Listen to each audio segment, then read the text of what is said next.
विधानसभेमध्ये महाराष्ट्राचे उपमुख्यमंत्री येऊन भाषण करतात, सातारा जिल्ह्याचे पालकमंत्री येऊन भाषण करतात आणि त्या भाषणामध्ये ते असं म्हणतात, लोकशाहीचा गळा घोटण्याचा प्रयत्न झाला सातारा जिल्हा परिषदेच्या निवडणुकीमध्ये. जे विरोधी पक्षांनी भाषण केलं पाहिजे ते सत्ताधारी पक्षातले उपमुख्यमंत्री आणि सातारा जिल्ह्याचे पालकमंत्री येऊन सांगतात.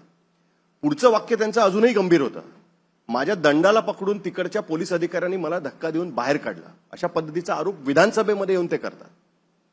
आता ही अत्यंत गंभीर गोष्ट आहे आणि मुख्यमंत्री म्हणून तुम्हाला याबद्दल काय वाटतं, की म्हणजे कारण शेवटी हे मुंबईत रिपोर्टिंग होत असेल तरी सुद्धा ते बाहेर पण त्याचे रिपरकेशन्स होतात आणि या बाकीच्या गोष्टी असतात. हे कसं काय बोललं जाऊ शकतं?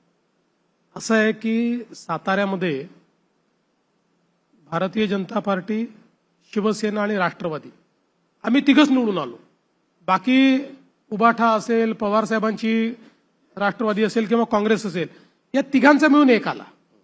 बाकी आम्हीच निवडून आलो. यात सगळ्यात मोठा पक्ष जवळपास 29 आमचे आले, 32 आम्हाला बनवायला पाहिजे होते, त्यांचे दोघांचे मिळून जे काही आले. आता याच्यात अनफॉर्च्युनेटली त्या ठिकाणी शिवसेना आणि राष्ट्रवादी युती होती, आम्ही युतीत नव्हतो, आम्ही स्वतंत्र लढलो. त्यामुळे आमच्यापैकीच एक जण सत्तारूढ पक्ष होणार आणि एक जण विरोधी पक्ष होणार. आता त्याच्यामध्ये जे काही त्या ठिकाणची परिस्थिती आली, त्या परिस्थितीमध्ये आमचा जिल्हा परिषदेचा अध्यक्ष निवडून आला, आमचे सभापती निवडून आले. आता त्या याच्यात थोडं स्थानिक स्तरावर काही कुरबुरी झाल्या, त्याचा राग पालकमंत्र्यांना आला. पालकमंत्री येऊन त्या ठिकाणी बोलले. शेवटी माणसं आहेत, रागवतात, बोलले त्या ठिकाणी. पण त्याच्यानंतरची परिस्थिती बघा ना. काल परवा विधान परिषदेच्या निवडणुकीमध्ये आमचा उमेदवार होता, तिन्ही पक्ष आम्ही एकत्रित होतो. तिन्ही पक्षाच्या सगळ्या उमेदवार जे काही निवडून आलेले प्रतिनिधी होते त्या सगळ्यांनी मतदान केलं आणि दणदणीत विजय आमचा झाला. म्हणजे याचा अर्थ काय, कुरबुरी झाल्या त्या संपल्या. पण नाही, पण मुद्दा तिथे थांबत नाही ना. निवडणुकीच्या राजकारणामध्ये या गोष्टी होत असतात, हे तर आपण धरून चालतो. काही गोष्टी होतात, काही जण हारतात, काही जण जिंकतात.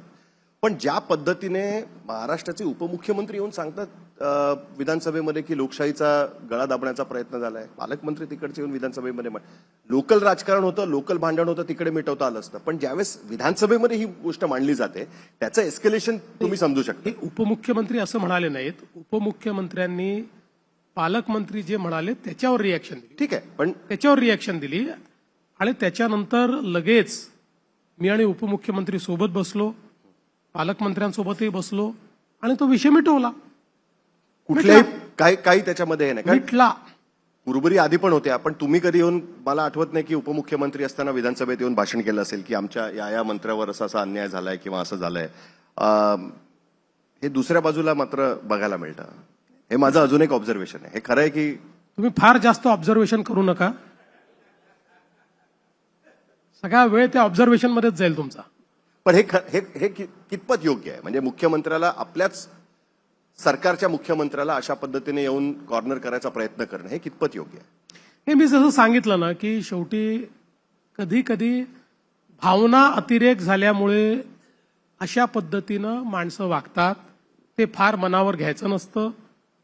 ज्यांना राजकारणामध्ये दीर्घकाळ काम करायचं आहे, प्रगल्भतेने काम करायचं आहे, त्यांनी अशा गोष्टी एक घटना म्हणून सोडून द्यायच्या असतात. ठीक आहे.